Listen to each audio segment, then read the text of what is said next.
Welcome everyone to Executive Exchange Radio, broadcasting from Liberty Talk Radio studio in Tulsa, Oklahoma.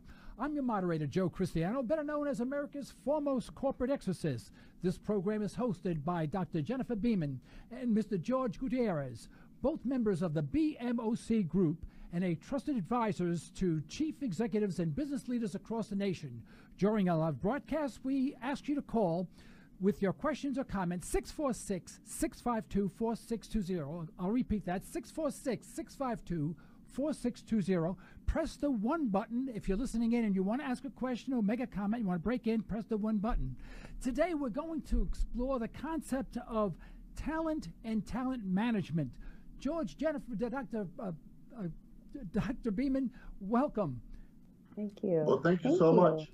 Now, when we talk about talent, very often we only use reference talent to Broadway musicals, and yet you're introducing the term talent in management. This is an all-time first for me, and I've been around for a long, long time. Would you help explain that to me? Sure. Let me start, and then we'll have Dr. Beaman help me out a little bit. But talent management is really something that has emerged from the human resources perspective, you know, as the practice of, you know, seeking out very talented and very competent folks emerged some time back. So what we think and strongly believe in is that just because you have a whole lot of talent, that's not enough. So there are ways of managing the talent recruiting process or promotion process, if you would, within an organization that will allow your investment in that talent and that person, if you would, to be an investment that brings, you know, a positive return that is properly aligned with the things that you want to achieve organizational. Yes, and in further support, may I interject something? Yes, please. Yes. Yes. In addition to talent, and if the individual does not have the appropriate attitude or is not trainable, for instance, where it's difficult to see the talent, so we're unable to utilize one's talent to the fullest if an inappropriate behavior or inappropriate attitude is being demonstrated. So I just wanted to add that to George's comment.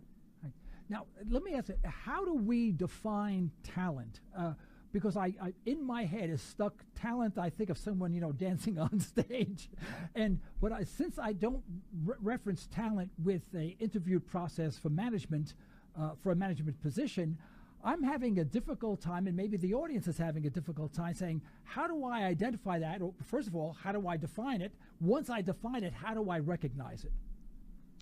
Okay, that's really a good question, Joe. You know, so let's do what you do as a corporate exorcist. Okay.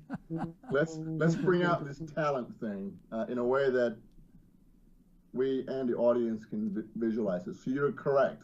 From my perspective, you know, when we think of talent, we think of artistic talent, people that can either sing, play an instrument, or, you know, or be a ballerina that can dance beautifully. But let's do this. I would wage that many of us are tuned in to the political process that is currently taking place in Washington, D.C., where the cabinet that our current president has selected is going through some sort of confirmation process for all of us to see. So let's take, for example, Jeff Sessions. Mr. Sessions is being considered to be one of the pretty high position in the country. So what kind of talent is it that he has for that particular position? Well, he has to be an attorney, so he has that, all right? So he's actually, has the credentials and the certifications that are required to meet the demands of the position. He has to be an attorney. He is. If you look at the rest of his resume, if you would, from a past life performance and experiences, and as you listen to how the different folks have talked with him, to him, and about him, you can see there are many other things or many other attributes that they bring out when they speak in his behalf or against him.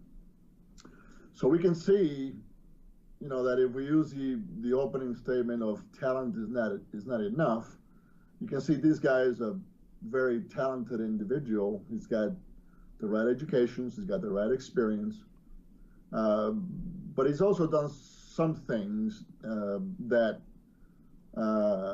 has at least the people that are vetting him, some of the people that are vetting him, clearly against him. So going through this particular process, eventually they will be able to make a decision of whether or not he's got the right talent, to fit within the position that he's being considered for. Does that help with that kind of a visualization? Okay, that does help. Dr. Beaman, would you like to make a comment on that or add something to it? Yes, and in further support, as things proceed and things unfold, we will be, and I go back to the attitude part, because I truly believe that we are unable to fully, without the right attitude and without the right behavior, we're simply unable to fully demonstrate or articulate our talent, fully execute it, if it's not being received the way that we intended. And we do that through our behavior. So when we're thinking about talent, it's more comprehensive than just cognitive or technical skills. That's, I think, where naturally where George was headed, and I just wanted to add that additional part in there. It's an area that people oftentimes don't realize the magnitude of, because, for instance, if we notice that a particular attitude is overly aggressive, for instance, and so much so that we don't see the talent. In essence, what it can do is shadow the talent, because people can be so focused on say, for instance, an inappropriate behavior. So sometimes we can miss someone's talent simply because of their attitude. But on the same note, with the appropriate behavior, that will just emphasize or further demonstrate their talent, because it's easier to receive, it's easier to see, and it's more obvious. Well, how do we define talent then in this context? That's a really good question. So let's go quickly through this, because I don't think it's a matter of defining it, it's a matter of identifying it. So it's a different way of looking at it. And Dr. Beaman is absolutely right. And I kind of like the way she really began with it up front, which is an attitude. So we look at defining this thing from a behavioral perspective, and then we use attitude, as the one thing that equals the rest of the things. So if a person has the wrong attitude about something, whether it's motivational or otherwise, then it doesn't matter how much technically proficient they are or what kind of knowledge or skills they have, okay? And again, in that case, talent would not be enough. The idea is for us to be able to identify. So we believe that if a person has a combination of the right skills and the right knowledge, okay, suited for a specific area. So let's just say you're looking to promote somebody or select somebody for promotion within your corporate environment, and this person has been working in a particular department for many years, so that person has the institutional knowledge and it's got the right skills, that are required for that position. But you want to take them into a new position of leadership. The first thing we need to do is identify whether or not that person possesses any leadership skills.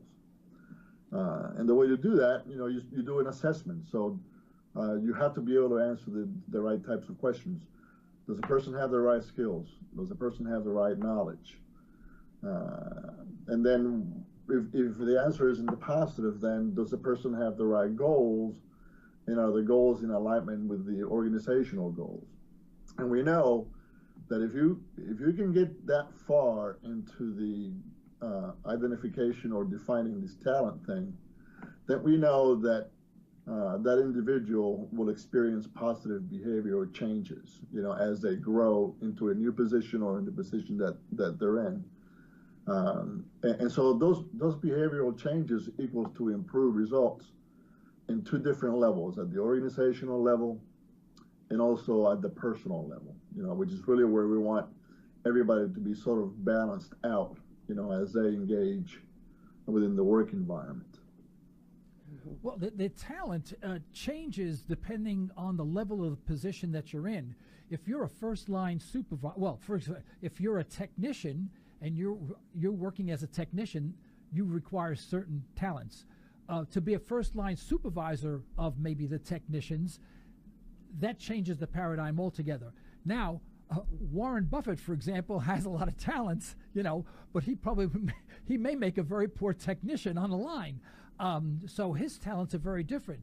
And when you look at some of the world's richest people, richest business people, I heard the statistics. I haven't verified it, but they said over 50% do not have a college education. Many don't have even a high school education.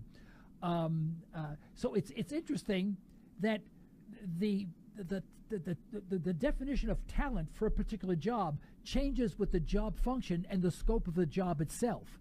Am I on the right track, or did I just steer the train right off the rails? No, I think you just jumped off the roof a little bit here. So when we think about talent, let's go back to the way you first started. There's something that is inherent in us. So some of us, are born with the propensity for music, and for some reason, we're drawn to that particular, side of life, and we become musicians, with a little bit of training, and we just love it, and we're immersed in that. Other people, for some reason, they like to argue, and they do it so well that they become attorneys. So other people are born with different inherent, I think, talents that once they discover what those talents are, then they really hone them and improve them. And I'm going to give this to Dr. Beaman in a minute. I don't want to get this wrong, but when you're talking about different levels of responsibility organizationally, now we're talking about skills, okay? So you were right, and I think Dr. Beaman has an example of one of her clients in the manufacturing sector, where they were sharing with us not long ago that they had this really good worker,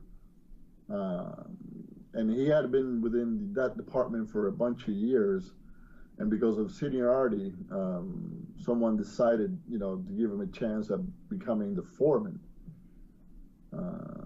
And then as they studied him, and they did give him the position and all that, but they discovered that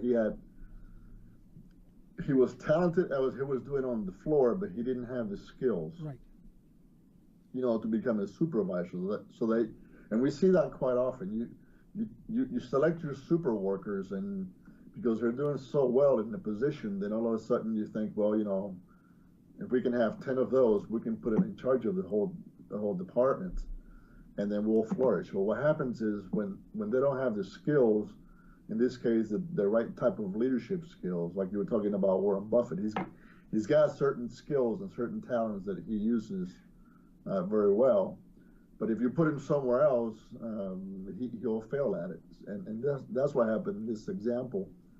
They ended up promoting a super worker into a supervisory position. Then they discovered that he really had a bad attitude, plus he wasn't properly prepared in terms of having the right skills. And Dr. Beaman can correct me, but I think within less than a year that they had to fire the guy. Yes, that's correct. You know, and in addition to Joe, what you were saying too about level of education, there's different types of intelligence, and when we recognize those, and people take advantage of them, such as what we see in so many very, very successful people without, higher education. There's types of talents and skill traits that come, that are known as soft skills or social skills, in addition to cognitive skills. So when we're aware of those and we take advantage of what we do know, we can hone in on those. And then in further support of what George was saying about the assessments, even when we mean well and we want to do well at work,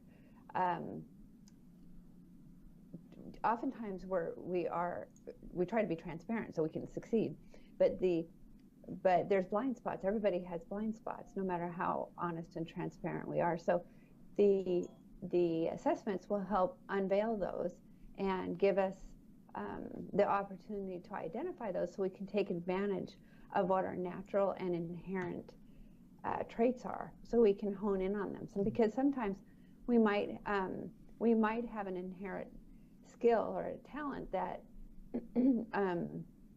that might not be the same that we need in our role at work, and so it's going to be a little bit more of a struggle for us at work if we are not properly aligned. Whereas if we have that knowledge, we can it just makes it easier to succeed on a more natural level. Not that we can't be successful, it just makes it easier.